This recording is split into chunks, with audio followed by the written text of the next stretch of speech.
চট্টগ্রামে আজ থেকে শুরু হচ্ছে হজ যাত্রা।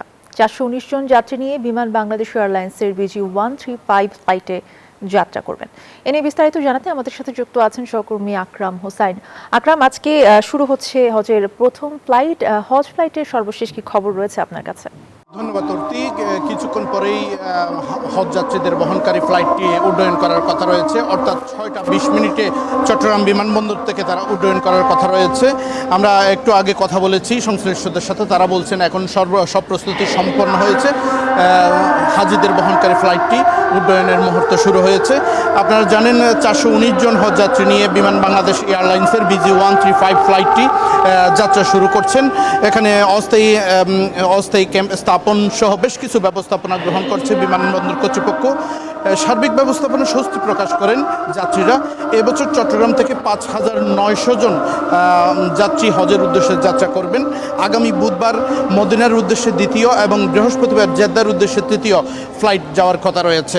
এবারে প্যাকেজে হজের খরচ পড়ছে 5.5 লাখ টাকা। হজ পালন করতে এবার দেশ ছাড়বেন সর্বমোট 78,500 জন হজযাত্রী। বেসরকারিভাবে যাচ্ছেন 74,000 হজযাত্রী।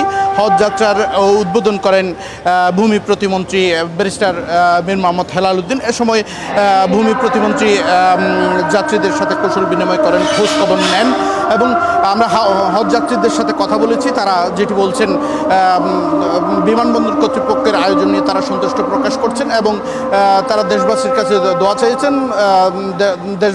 তারাও দেশবাসীর জন্য দোয়া করবেন এটি বলেছেন। আমরা সংশ্লিষ্টদের সাথে কথা বলেছি।